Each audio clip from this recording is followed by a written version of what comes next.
Fala pessoal, tudo bem com vocês? É um prazer revê-los. Eu espero que esteja todo mundo com saúde, vocês, suas famílias. E hoje nós vamos meditar sobre um texto bíblico que se encontra no Evangelho segundo São Mateus, capítulo 19, versículos do 16 ao 26. Mateus 19, versículos 16 a 26. Se você não estiver com a sua Bíblia aí à mão, pode pausar esse vídeo, pegar a sua Bíblia para poder acompanhar o texto com a gente. O jovem rico. Um jovem aproximou-se de Jesus e lhe perguntou: Mestre, que devo fazer de bom para ter a vida eterna? Disse-lhe Jesus: Por que me perguntas a respeito do que se deve fazer de bom? Só Deus é bom. Se queres entrar na vida, observa os mandamentos. Quais? Perguntou ele. Jesus respondeu: Não matarás, não cometerás adultério, não furtarás, não dirás falso testemunho, honra teu pai e tua mãe, amarás teu próximo como a ti mesmo.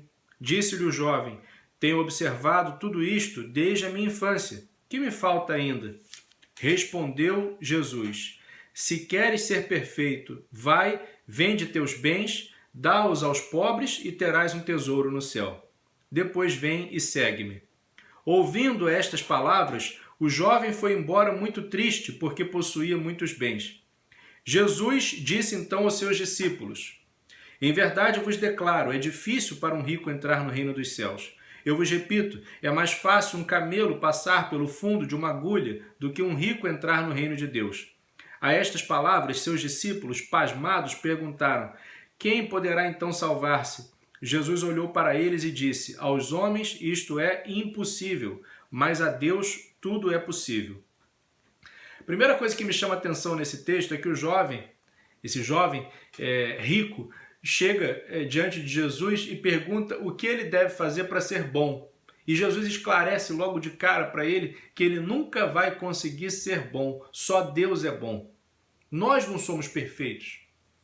Perfeição pertence somente a Deus. Nenhum de nós pode ter a presunção de achar que merece alguma coisa, que tem algum direito diante de Deus, como se nós nos igualássemos a Deus, como se nós fôssemos tão bons como Deus é bom. Isso nunca vai acontecer. O mais santo dos homens ainda está mais perto do pior dos pecadores do que de Deus. Então é bom que a gente tenha consciência disso, que a gente sempre renove a nossa consciência disso, a fim de que a gente alimente sempre aquele espírito de humildade, até mesmo diante dos nossos irmãos. Porque a gente não pode tratar os outros com orgulho, com soberba, como se nós já possuíssemos a perfeição. Não todos nós estamos a caminho da perfeição. Existe uma ordem que é dada nas Escrituras, né? Sede perfeitos como o vosso Pai Celeste é perfeito. Então o nosso ideal de perfeição é Deus e nós estamos buscando esse ideal.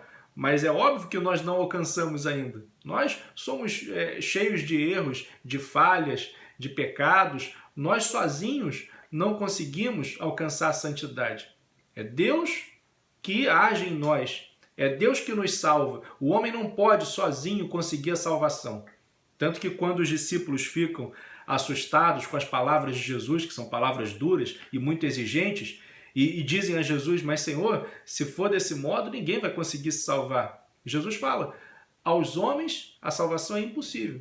Só a Deus é possível. Então somente com a graça de Deus é que nós conseguimos vencer os nossos pecados, vencer as nossas tendências malignas, vencer os nossos sentimentos ruins que nós ainda alimentamos no nosso coração, amargo, rancor, inveja. É somente com a graça de Deus que nós conseguimos. Então, esse primeiro ponto é importante. A gente sempre tem que manter essa humildade de saber que só Deus é bom. Nós estamos num caminho, nós estamos na busca de nos afeiçoarmos, de nos assemelharmos cada vez mais a Deus que é bom. Esse jovem, ele queria, então, a salvação e ele pergunta a Jesus o que ele deve fazer. E Jesus fala: bom, se você quiser entrar na vida, se você quiser a salvação, você deve observar os mandamentos. E Jesus lista ali alguns mandamentos. E ele fala: olha, eu tenho observado isso desde a minha juventude. Eu sempre fui uma pessoa temente a Deus, eu sempre respeitei o próximo, eu nunca matei, nunca roubei, nunca cometi adultério. E Jesus então faz uma espécie de teste com ele, porque Jesus sabe o que existe no nosso coração. Jesus sabe de tudo. Jesus testemunha todos os nossos atos e também os nossos pensamentos, mesmo aquelas coisas que nós não externamos, mas que nós sentimos interiormente, Jesus conhece. Jesus conhece cada movimento da nossa consciência. Então Jesus fala para ele, olha, se você quiser ser perfeito, vende todos os teus bens, dá aos pobres e depois disso você me segue. E assim você vai ter um tesouro no céu. E aí Jesus tocou num ponto fraco daquele jovem, porque ele era um jovem muito rico e muito apegado aos seus bens. Então Jesus foi exigir dele justamente aquilo que ele não queria abrir mão. E cada um de nós tem os seus apegos. De repente uma pessoa pode não ser muito apegada aos seus bens materiais, mas ela pode ser muito apegada às próprias opiniões. E para poder seguir Jesus, ela precisa pensar como Jesus, precisa mudar a sua mentalidade. Aliás, a palavra conversão, na sua raiz, é metanoia, né? Significa mudança de mentalidade. Então eu preciso, para seguir Jesus, mudar a minha mentalidade. Eu não posso mais pensar como o mundo pensa, eu preciso pensar de acordo com a ótica de Jesus. E isso significa mudar a mentalidade. Então, às vezes, a pessoa é muito apegada às próprias opiniões. Ah, mas eu acho isso, eu acho aquilo. E assim, ela não consegue obedecer o Evangelho. Às vezes, a pessoa é muito apegada aos seus familiares, aos seus hábitos de vida. E ela não consegue, por exemplo, aceitar, por exemplo, uma mudança de vida. Uma mudança da sua condição de vida, são diversas situações. Por exemplo, agora nós estamos aí numa situação assim extraordinária em que a gente estava acostumado a sair, a frequentar festas, a frequentar restaurantes, estádios de futebol, enfim, e agora a gente não pode mais. Então tem gente que entra em crise com isso, né, e acha que a vida acabou. Então, às vezes, as circunstâncias da vida, elas nos tiram coisas que nos são muito caras. E aí que a gente tem que ver o que é mais importante para a gente, né? Thomas Merton, que foi um monge católico, dizia assim: quem ama as coisas perecedouras vive sob o temor de que elas pereçam. Então eu nunca posso colocar a razão da minha vida em coisas que são passageiras, em coisas que são instáveis. Uma hora eu tenho essas coisas, outra hora eu não tenho. Você imagina uma pessoa que vive só para os próprios divertimentos? Uma pessoa que acha que, sei lá, a grande finalidade da vida é estar em festas, em baladas. E agora, nessa situação aí do coronavírus, como é que essa pessoa se encontra? Ela tem que redescobrir, então, o sentido verdadeiro da vida. Porque a gente pode perder tudo, mas se a gente tem Deus, então a gente tem tudo. E a gente pode ter tudo, mas se a gente não tem Deus, a gente não tem nada. Porque todas as coisas, elas passam. Só Deus não passa. Por isso que a gente não pode deixar que o nosso coração se perturbe quando as circunstâncias da vida exigem que a gente renuncie, mesmo aos nossos prazeres, mesmo aquelas coisas que nós mais gostamos, que nós somos mais apegados. Às vezes a gente é muito apegado a pessoas e a gente perde essas pessoas. Às vezes você tem um amigo que assim, muito querido por você, você tem um familiar que você ama muito, e é verdade que a gente tem que amar as pessoas, isso não tem nenhum problema, só que a gente tem que estar preparado para viver também sem elas. Pode ser que Deus chame essas pessoas para junto de si. Às vezes a gente perde um amigo e aí parece que o mundo desabou, que a vida não tem mais sentido. Não, a vida tem sentido sim. Porque o maior sentido da nossa vida é Deus. E Deus nunca nos abandona. A gente pode perder todas as coisas que a gente gosta, mas Deus vai continuar sempre ali. Então, o Evangelho de hoje, ele nos fala que nós devemos saber colocar as coisas no seu devido lugar.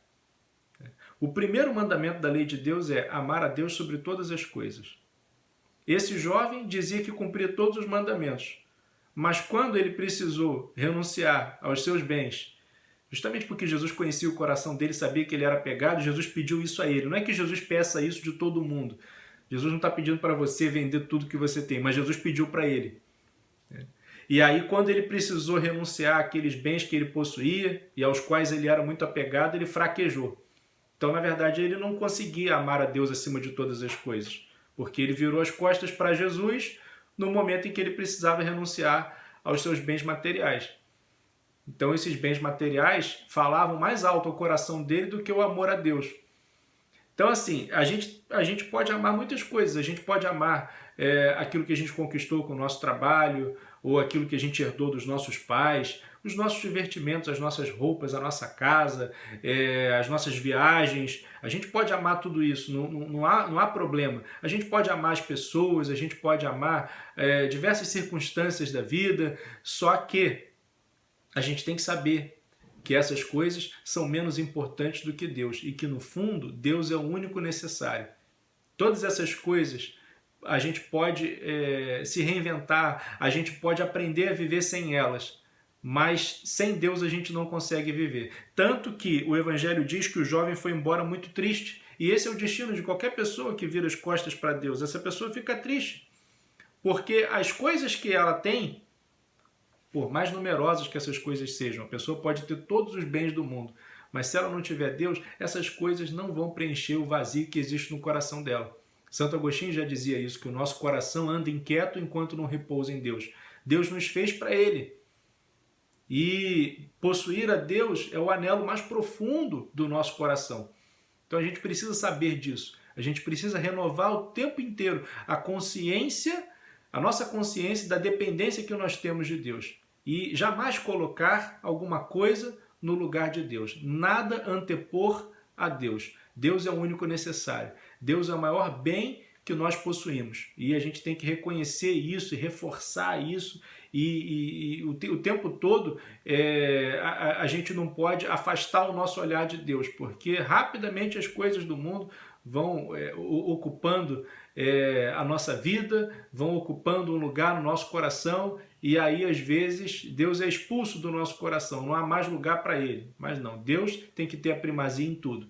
É isso que esse texto bíblico nos ensina. Jesus nos ensina a partir desse texto bíblico, né, dessa experiência do jovem rico. Valeu, galera. Espero que vocês tenham gostado dessa meditação. Eu vou deixar com vocês alguns exercícios para vocês fazerem e na semana que vem a gente corrige. Um grande abraço, foi um prazer revê-los.